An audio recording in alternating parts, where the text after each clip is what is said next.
And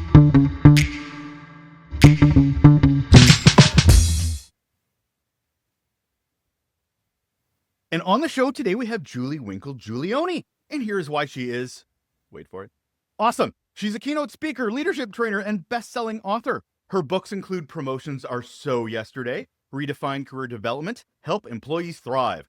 And as the co-author of the international bestseller, Help Them Grow or Watch Them Go, Career Conversations Organizations Need and Employees Want. Translated into 7 languages, don't you know? She's been named among Inc.'s 100 leadership speakers, and she's a leadership development consultant for the Global Good Fund, which coaches nonprofit leaders and social entrepreneurs committed to positive social change. One more thing she can add to the biography, she's on relationships at work. Nice to meet you, Julie. And that is going to the top of the biography.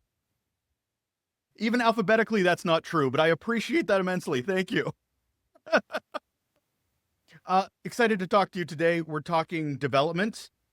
I'm just saying development because that's actually a question I want to get into a little bit of how we clarify development. But before we get into any of that, the first question I ask all of my guests, which I have to ask you as well, Julie, what's your best or worst employee experience? I love this question because I love talking about my very first employment experience back when I was 16 years old, wet behind the ears. I had an assistant store manager at Montgomery Ward who was my boss. At the time, I was teaching modeling and charm to children. And, I haven't really grown up much, have I? I'm still kind of talking about how we all get along. Anyway, I loved this work. I kind of mastered the classes. We were making money. I kind of had it all down. And I was starting to get bored. So I went to my boss and said, Mr. Kelsey, I'm kind of bored. I want to keep doing this. Don't get me wrong, but I need a little bit more. And what I'd really like to do is play in the space of promotion, and marketing, and so what we could do to draw more customers. And his default was yes. You don't get any budget, you don't get any more support, but go for it. I'm here. I will personally support you doing this. I was thrilled. Again, I'm a kid in a candy shop getting to play with and work with, collaborate with these other department heads to figure out how I can support their efforts. I had my friends, my parents dress up in costumes at Halloween and give out candy to customers. It didn't cost him a thing. And what he got in exchange for that was utterly priceless. What I got in exchange for that was priceless. I remember when he went to him and I said, I have this idea. I'd like to bring a circus down. And if we have a circus in the parking lot, imagine the people coming in. Well, I could tell you, you can imagine the consequences of having elephants in a parking lot. I'm just going to leave it at that. I won't say more. But he was there, helped me understand how to deal with this consequence, brought in the extra resources. I learned so much. They made more money. And the engagement, the expectation then that I had for the workplace was incredibly high. I really owe my career to Mr. Kelsey back then. I always find this question super interesting because besides the fact that these stories are so interesting and impactful, but also because we seem to have to go so far back for them, especially the good ones. Bad ones, I would disagree. Bad ones are usually go back far too, but they seem to be more trauma related that people have carried. But when you go back that far to this freedom and this, sure, do what you want. We're not giving you any more money, but that freedom is phenomenal. But then now you're looking for it in every job you have after the fact. What did you bring with you from that as a leader in your own career? Oh, I think that experience has informed every piece of work that I've done since.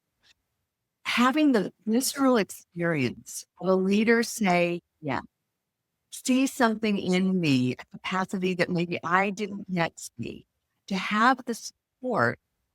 And frankly, there's a lot to be learned from not having resources.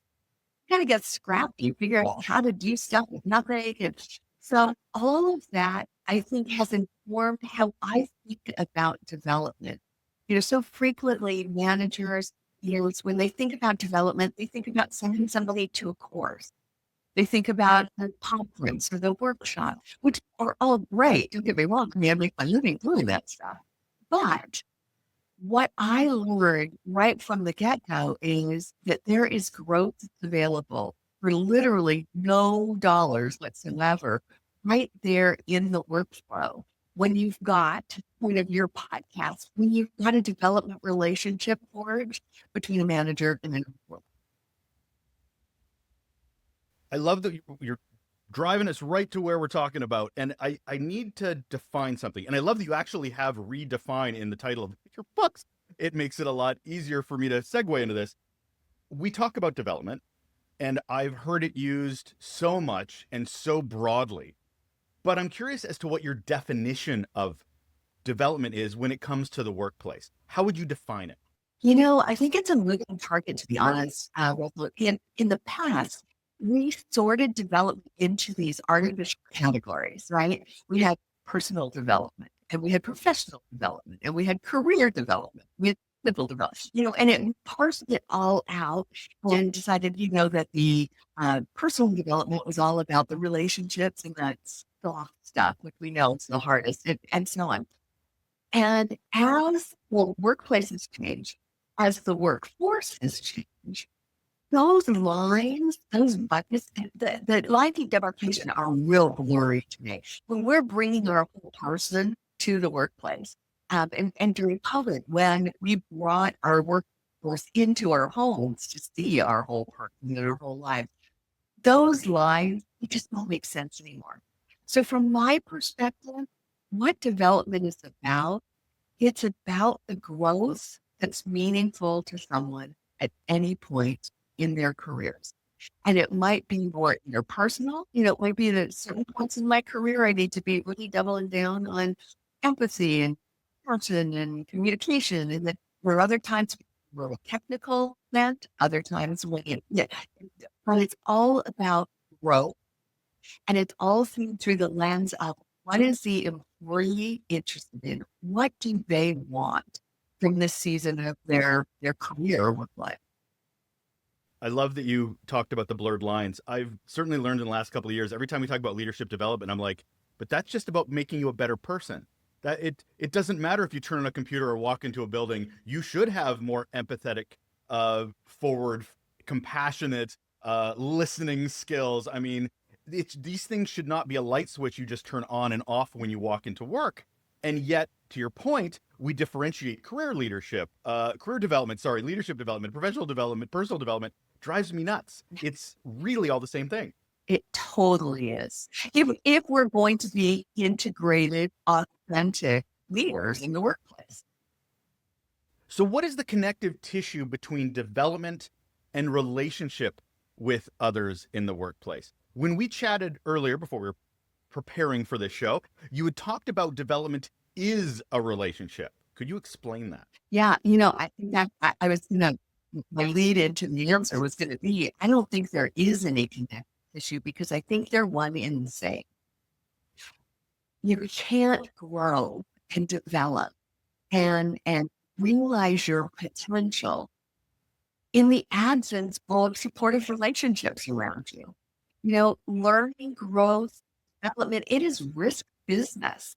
Stepping out into the unknown, doing what you're not already good at, experimenting, it can yield unintended consequences and mistakes and failures. And when people aren't going to do that, especially in today's workplace, the tolerance for that kind of thing is so slim. People aren't going to take those kinds of risks to learn if they don't feel like they have a supportive relationship behind them. If their boss, if the team doesn't have their back, growth just isn't going to happen.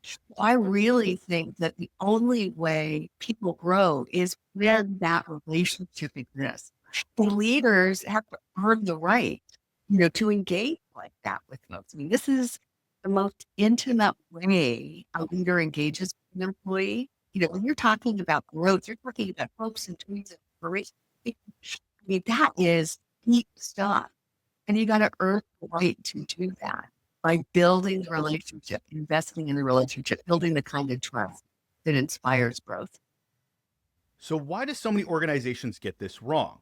I remember a story. Well, I don't remember a story. I was in the story. I was at a conference. I was in the hallway and I was listening to this HR. It was a huge HR conference. And there was this obvious HR professional. She was calling back to work, and she's like, "This is my tribe. These are my people. I love what I'm learning, and I have no idea what to do with any of this when I go back." So what had basically I'm hearing is leadership, I'm using air quotes, leadership had done a checkbox exercise going, okay, we need to do development. Okay, go to that conference. We're not going to talk to you when you get back. We don't care what you learned, but we can say we developed our staff. Yeah. So where's that disconnect? I think you've really kind of nailed it. The disconnect is that we're treating development as a series of activities and tasks versus as that relationship, right? So if we're thinking about growth as a relationship, then yeah, we see this person who's going to benefit from this conference, and we have a conversation with that person and say, here's the potential I see in you. Here may be some gaps that would really serve you to look at. And here's this conference. Would you be interested? These are the goals that you might want to think about. But you look at the brochure, come back. Let's talk about what you want to get out of it. So there's a game plan going in. And then a development relationship means that person comes back and says, wow, this was awesome. Here's what I've learned. Here's what I'm going to do. Here's how you can hold me accountable. Here's the support that I need. But it becomes, it's that relationship between the two.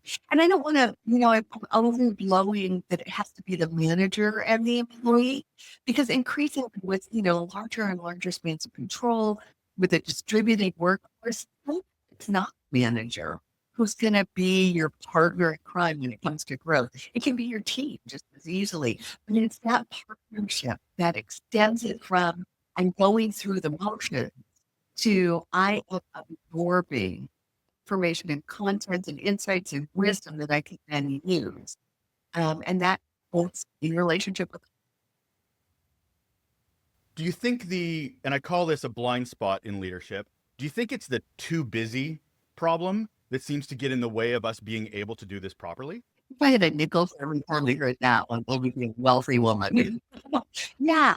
In fact, when my co-author Vicky and I wrote Help Them Grow or Watch Them Go originally, 13 years ago now, we did some research to figure out, because we knew that development was a key driver of engagement, but to deliver so much goodness. And we knew that employees were consistently saying, well, getting it. And we had to reconcile that. So we did some research to figure out what was getting in the way. Well, we ultimately, it wasn't excuses or reasons. We ultimately framed it as immobilizing myth, because there's a kernel of something in it, but not enough to actually create this mobilization. But number one immobilizing myth was no time. 3-1. That's when leaders came back to them and said, I'd love to do it. It's all good, but I don't have time. And I think this gets back to what we were just talking about. If we continue to think of career development as a task, as a to-do, as something that goes on the list that needs to be checked off, it either gets checked off in that real mechanical way that we all love to do, so we get it off our plates, or it just keeps moving down the list and that we don't get around to. When we help leaders reframe development in terms of a relationship, that it's not that 2-hour, once a year summit you have with somebody off in the corner to create this long list of things they're going to do that you might or might not have done again until next year this time. When we help them understand that it's the small moments, that it's the following up on the conference, that it's the asking, what did you learn this?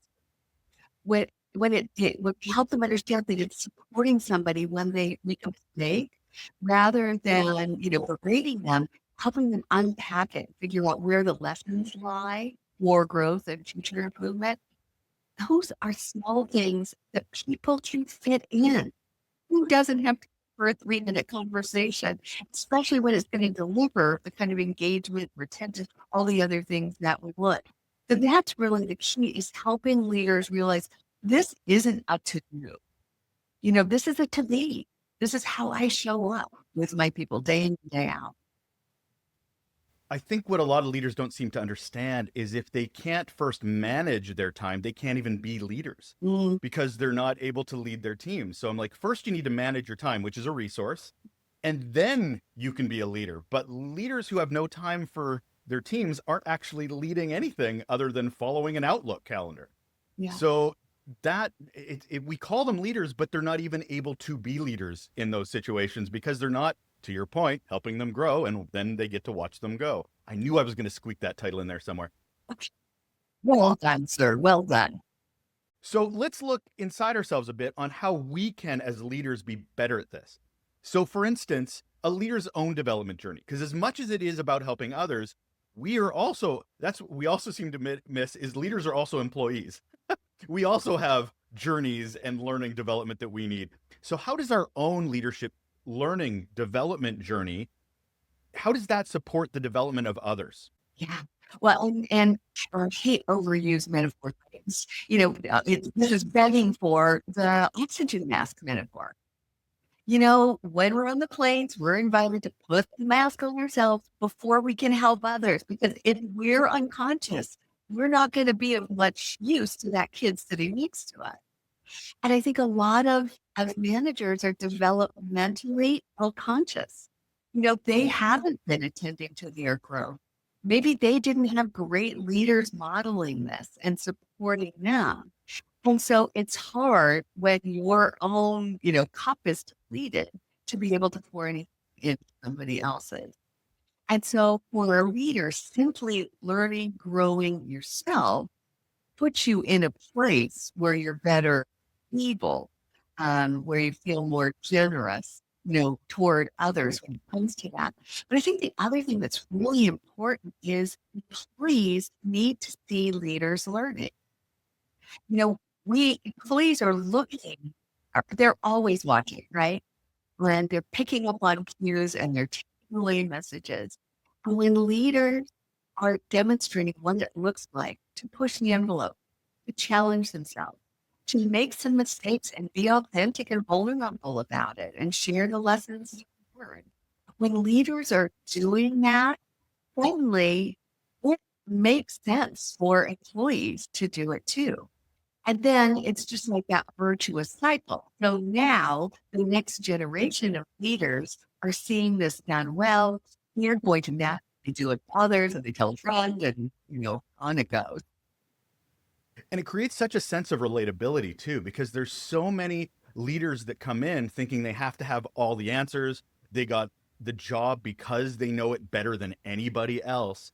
And then we see all these, team members going, well, it's a facade. You can't know everything. So for you to also be on your learning journey, you're like, oh, you're not to say you're one of us, but you are somebody that I could aspire to Yeah, work the career up to. Yeah, I love that. absolutely. And you've got more visibility to what that career looks like.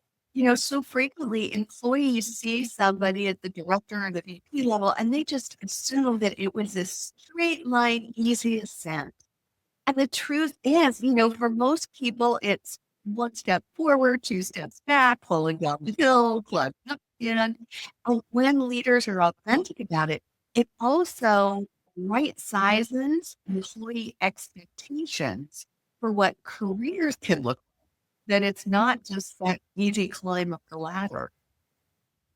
One of the best executive speakers I ever saw was, for the first time, extremely introverted. I've told this story before on the podcast.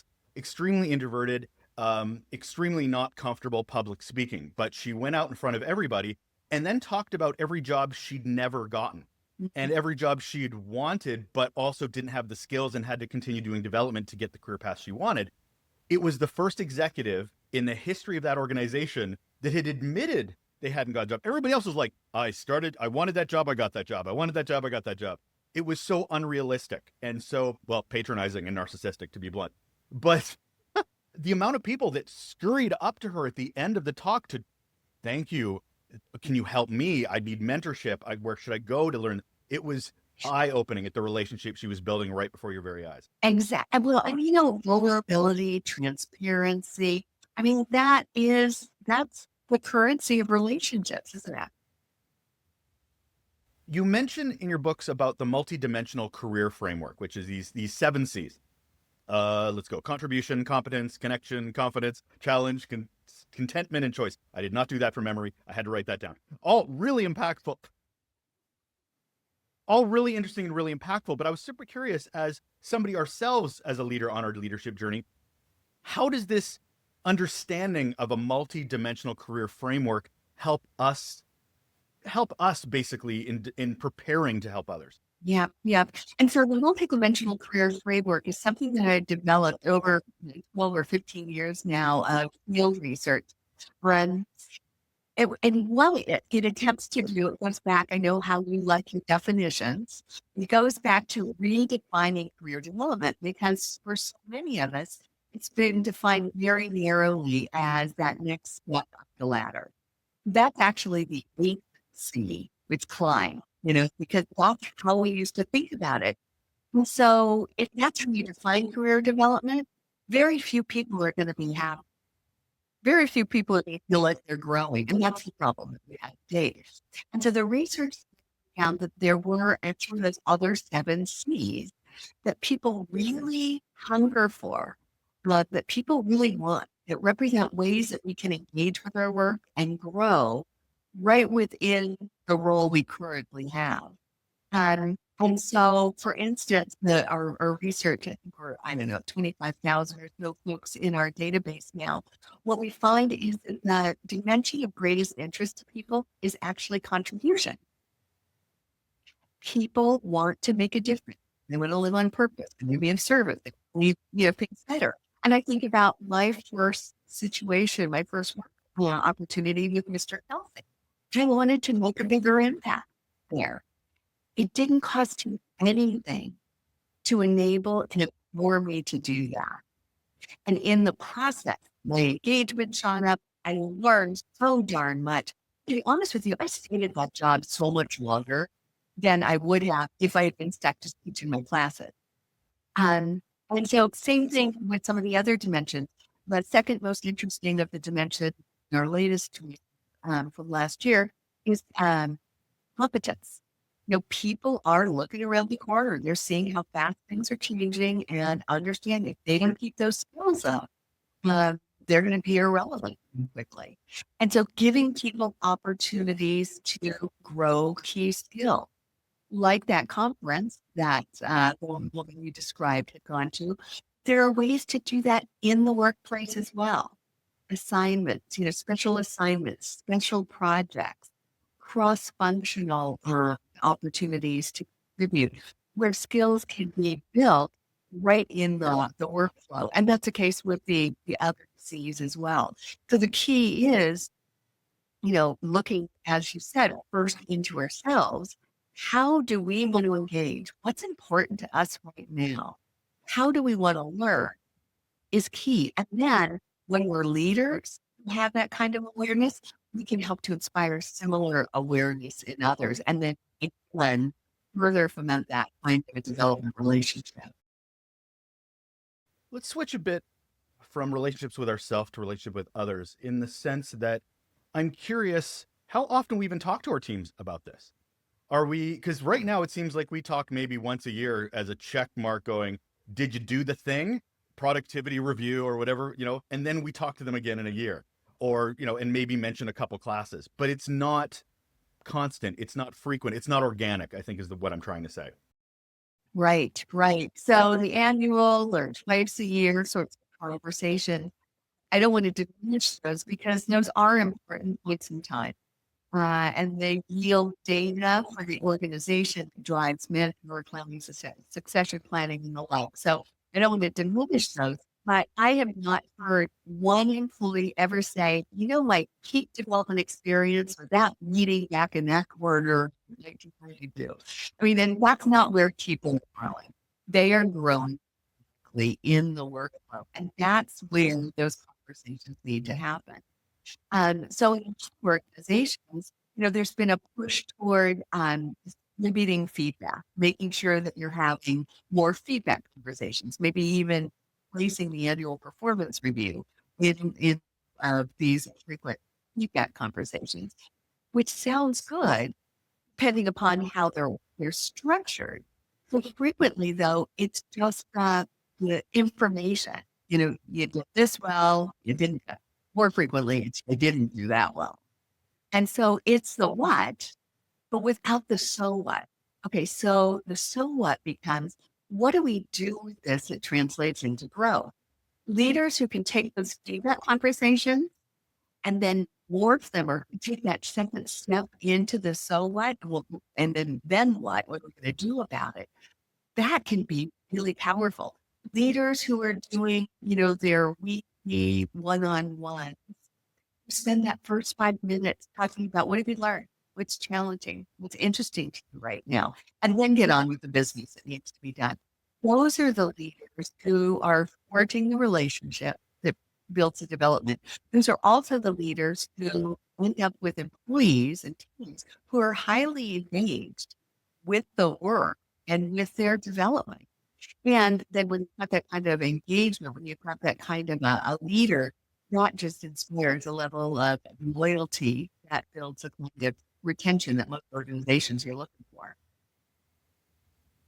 And I know you're a fan of this as well. Curiosity seems to come up a lot for me as you're mentioning this of we need to ask questions.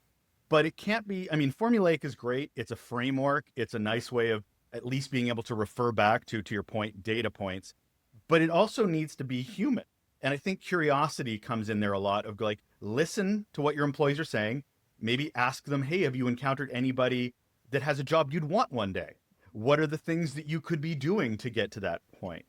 How has curiosity shown up in your research as a tenet of this? It's huge. It is, I refer to curiosity as a gateway competency because it informs and elevates every other skill we might know. If you're in sales and you bring curiosity to it, you can understand the customer and be able to find the right product or service match.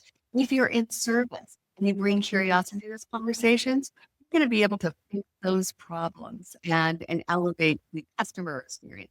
And if you're a leader and you bring curiosity to those conversations, you're going to be able to unlock information that could go dormant, for decades, for a whole career for that matter. So curiosity to me is really key. And questions, are a perfect way to demonstrate that curiosity.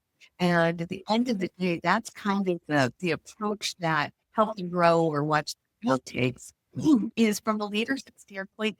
You don't have to have all the answers. You don't have to need the answers. What you need is those great questions and the curiosity and the listening that goes along with that. Well, that, for instance, asking somebody so frequently, the formula to use your expression is where you see yourself in 3 to 5 years. Not a very curious question. And it's not a very truthful question because who knows what the workplace is going to look like in 3 to 5 years. Pick a job and I might have, rendered that irrelevant by that. Well, the curious question is, what do you want to do? What kind of work do you want to do? What kinds of experiences do you want to cultivate? What kind of technology do you want to work with? What kind of customers do you want to work with? What do you want to achieve? Those kinds of really curious, deep questions unlock, insights that allow for the manager and the employee to co-create an experience the here and now, rather than waiting, unless that new promotion or role or whatever makes it available. I mean, so many times employees feel like they're in the waiting room. We can turn that waiting room into a really vibrant classroom where learning is in the day-to-day work. And so, maybe that prepares them for that ultimate promotion, or maybe it just keeps them really happy and engaged right where they are. One of my biggest pet peeves is that question of where do you see yourself in 3 to 5 years? And I've encouraged even on my own show, I'm like, you should ask your leader where they see you in 3 to 5 years, because they're the ones that know the industry. They're the ones that have the bigger lens than you do. So they should have a plan for you too. So I always find that nuts. I love that turning people, but even their answers, I really worry. The world, it is moving fast. I mean, when you think about what you would have said 3 to 5 years ago that you wanted to do today, I mean, who knows? It may not be there. Jobs may not even exist in 3 to 5 years that suddenly pop up that are more than AI. That Yeah. are such a big deal now. Yeah, Yeah. absolutely.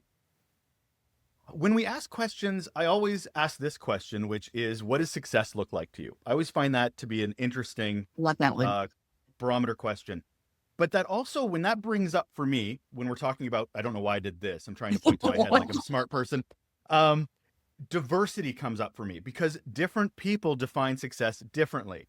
And since we're talking about development, not promotions, others, depending on your cultural, socioeconomical, may have a different idea of what development success looks like.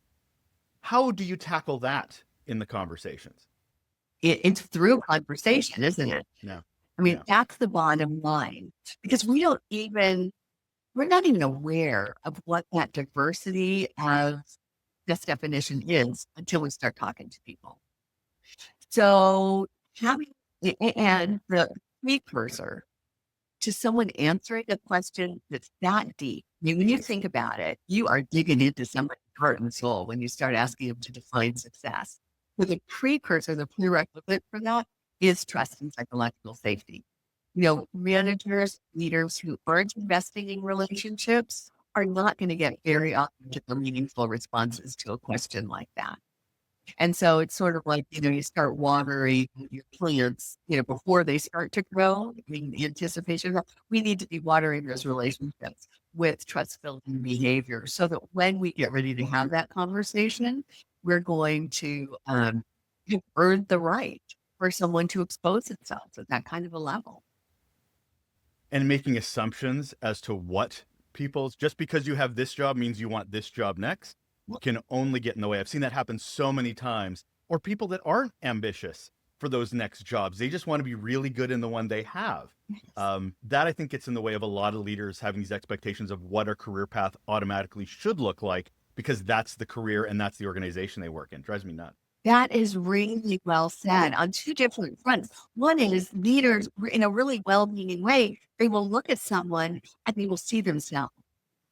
And they will cultivate that career in their own image, whether that makes sense to the person or not. Again, really well-meaning, but not necessarily aligned. And then you hit on the other thing is so frequently we are pushing people up artificially when they just want to really rock their current role. And when you push, you take a technical person who's not ready to move into management, and then they get there, it's like people, how did you get here? It's not that. Then you risk losing great technical contributor from honoring what someone wants, what success looks like, kind of relationship that they want with their work uh, is in the individual's best interest, but it's also really in the organization's best interest long term as well. So that makes me think about one of the things I find that has broken leadership systemically is that we either from the top, I'm going to use the hierarchy that I hate. We're looking for bums in seats. We need people to fill these roles. Yeah, they're good enough. Like we need bodies. Meanwhile, there's people that are looking up the hierarchical chart going, I need to make more money. Even if I'm not prepared, even just the economy's horrible, I need to pay rent. I need to take on more responsibility, even if I'm not the right person, just to make that five, whatever more per hour. Development seems like the cure to this, but we have this friction still happening between the top and the bottom on this, what leadership is or is not. How is development, and maybe I'm wrong, maybe it isn't the solution, but I feel like it is based on how we're talking right now, is how do you feel this fits into this? Well, I think you bring up yet another C into our conversation. It's compensation, right? And the fact that leaders and organizations tend to make that next bump creates an artificial incentive for folks to, even if that's not the job that they want to do, that's how you take home more money for your family or whatnot. So we've got a lot of people chasing leadership roles who aren't necessarily interested in doing the work of leadership, But you do that just for the, kind of the Maslow's, the lower levels of need. Um, and so, yeah, I think that development is part of that. And let me come back to that in a moment. I think the other thing is organizations, I'm working with so many organizations where the folks in HR are working overtime to crack the code on that, to really figure out how do we triple some of these, compensation and level issues. How do we reward people for building skills? How do we reward them for the contributions that they're making? So there's a lot of work that's being done within organizations to rethink that very fundamental issue. The other thing relative to the top is that there are studies out there that suggest that people would be willing to make less money for more autonomy. And so organizations can also, you've got that level to use as well. But when it comes back to development, it really comes down to helping people get in touch with why they might want to move into a leadership role. I can't tell you how many people say, I really want to be a manager. And I was like, great, that's wonderful. What do you look forward to doing in the role? It's like years in the headline. 'Cause you don't know. It's just been either the comp thing or just the kind of the habituation of climbing. I mean, it's just the assumption. And so when you help people start to unpack, what do you want to do in that role? What does success look like in that role? What kinds of skills are you going to need to really be able to market when you hit that role?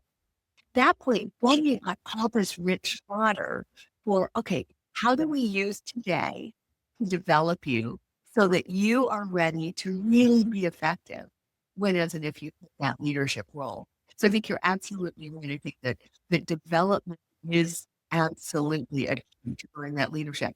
The other thing that we know from the research that's out there is that people want growth so much that they will leave an organization where they're not growing to go to one where they will. And so I think that's the other, kind of lever that we have when it comes to the conversation. It's that very popular saying, if you're not earning or learning, leave. Yeah. Yeah. Yeah. Love that. Trust and impact are felt every day. And yet organizations are much more interested in grand gestures, i.e. the annual conversation about professional development or the annual conference. What can leaders do every day? Not weekly, not monthly, but every day to sort of foster that development is almost a daily habit thing. My advice would be pick a question and ask everybody, so what you learned today, or what you loved about your job, or what was the last really big challenge that you had to contend, or. I mean, these are not sophisticated, rocket science questions by any stretch. But when leaders start asking people and bringing that curiosity and that attentive listening to it, a 3-minute conversation around one of those questions, layered day after day, week after week, year after year, that demonstrates something so much more profound to folks than the 2-hour conversation you have in the corner. That's a development relationship. That's authentic. That's really demonstration of care rather than a box sort of behavior. And that's where leaders build the trust and ultimately have the greatest impact, both on their people and then ultimately, on the business. I think situational awareness is so key in those situations. Pay attention to what your teams are doing and look for things and be curious, to your point of, well, you did that really well. Would this be a career path, or would you like further development in that thing? Or you've illustrated that you found this pretty challenging. Are there some development I can help? Like, as it happens, don't make a note and then wait for it for your weekly meeting or yearly meeting. Like, do it right there and have a conversation in the cubicle or in the wherever you are. It's so powerful when we do that. And I am convinced that there are thousands of cues like that every day. Not just when somebody's doing something well, it's when they're struggling. It's not just when they're super engaged, it's when they're disengaged. The beginning of a project, taking that moment to say, what do you intend to learn? And at the end of the project, how did that turn out? What did you learn? What are you taking? What can you do today that you couldn't do yesterday? There are just so many small cues day in and day out. But if we're cue sensitive, if we're curious about the environment around us, leaders can zoom in, find that moment, ask that question, and elevate the quality of the relationship and growth that people can enjoy. Of course, in leadership, we can only control what we can control. We can control the subculture in which we have influence over, which is our team, which is unfortunately sometimes in larger cultures that have very different points of view, that might very much have a promotion focus, not a development focus. So I get that we have to model the behavior, and I get that we have to focus on our teams and help with their development. Is there anything we can do to influence up, influence out, when it comes to the larger organization who may not be getting this, who may not be embracing that development is not a fancy word in front of it, it is just development? Yeah, yeah. I honestly believe that leaders have so much power, not just to model what good looks like for their teams, but to model what good looks like upward in the organization. When a leader is really demonstrating these behaviors, when their teams are thriving, word gets out like that. Executives want to know what's going on over there in Russell's corner of the organization because they want more of that. And so as leaders, while we feel like our development efforts are yielding results, being able to share that narrative upward is really key. Because so frequently it's like, oh, yeah, it was just a team. We've got a great team. But to say, no, you know what? Every day I'm talking with people. We've got development plans in place. Every one of my employees is working on X, Y, Z, whatever it might be. That is why we were able to deliver those results. That starts to help people help executives understand what really are the levers of success. And when they realize that what you're doing is not costing the organization. In fact, in many cases, actually adding to the bottom line because people are taking on work that needs to be done in service of their own growth, done for the business. At that point, kind of a brainer. I retained a team, same team for 12 years. Wow. And one of the pieces was that development, completely to your talking about. And the funny thing is also to your point, what everybody saw was the result, not how the sausage was made. They saw the result, which was high performing, high retention, they see the result of it, and then they start asking questions. Yes. But that's at the executive level. They start asking questions. At the team level, at the employee level, I had others constantly going, so when are you hiring? So when are you hiring? So when are you hiring? I want to leave. When are you hiring? Because my team doesn't do this. When are you hiring? And I'm like, my team doesn't leave. So never.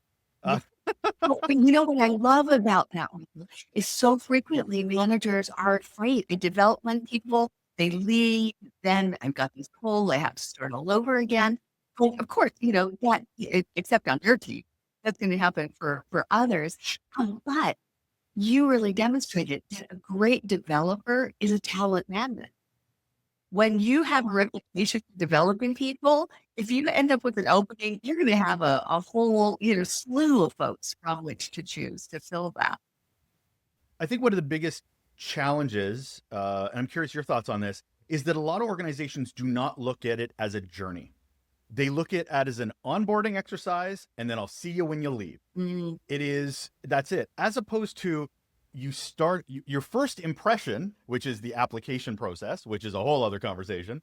Then there's the onboarding. Then there's these thrive interviews. I call them thrive, not stay interviews, because I want people to thrive. I don't want them just to stick around. Oh, I love it. And then they exit. Like there is a arc to this. And development is the DNA of that. That is did we deliver what we promised at onboarding? Are we continuing that journey? Are you growing? And then checking back until they leave when you go, did we deliver what we promised when we hired you 10, 15, 3 weeks ago? But we see it as these moments in time. And I think we can't look at relationships that way. So why do we look at career development that way? It breaks my heart. Yeah. Well, and it makes sense because we have deconstructed the employee experience into these different categories. We have specialists in the organization who attend to each of them. And that's why the leader is so key because the leader is that thread of continuity. The leader is the one who connects these different points on the journey and keeps it real and going deeper on the development angle. It's holistic. And I think, yeah, it's absolutely holistic. In your research and in your interviews and in your work yourself, have you seen that light bulb go? Like, how have you seen that light bulb go off? Where people are looking at going, oh, right, this is just an ongoing, never-ending journey. This is not just another rung in the ladder. Yeah. I think there are a couple of things that happen that kind of make me smile when it comes to this question. I'll frequently just do the math for them. Would you rather take 2 hours, 120 minutes once a year, or 10 minutes a month? 5 minutes a week, a moment a day. You just start doing the math, and suddenly people say, oh my gosh, absolutely. Give me a minute a day any day of the week. And so they start to see the value of deconstructing development into this kind of ongoing relationship. I do an exercise in my workshops, particularly where I'll pair people up. They have a whole bunch of questions. They get to choose which question they want to ask of each other. We say, we're going to have a development conversation here. Here's the kicker, 90 seconds. And I hit the stopwatch. They talk, switch, ask their question, the other one answers. When people go through this exercise and realize that with a great question, a curious mindset, willingness to listen, that you can do development in 90 seconds. You can really, I ask them, how would you describe those conversations? Insightful, fun, engaging, deep, 90 seconds. Who doesn't have 90 seconds to drive a development conversation in a development relationship? So I want to wrap it up with a final question, and maybe you just answered it, but I'm super curious as to what do you think? So somebody's listened to this. You've inspired the hell out of them, Julie. They're like, yes, development. This is what we should be doing. And they want to dip their toe in the water tomorrow. They want to start on the right foot. What would you recommend they do to just take that first little nudge in the right direction of building development and relationships with their teams? I think the easiest thing that you could do as a leader is start asking people, so what did you learn last week? Just start there. The wisdom, the insight, the intel that you're going to get from that is going to be enormous, beyond what you might expect in terms of the business side of it. But this is where you start to get in touch with where people are coming from and where the opportunities lie relative to development. So if you just start asking that question, then you're going to get in the habit of asking the question. You can ask a couple of different ones. And over time, before you know it, you're going to have earned the right to develop somebody. Ending it on curiosity. That is Julie Winkle Giulioni. She is a keynote speaker, leadership trainer, and best-selling author.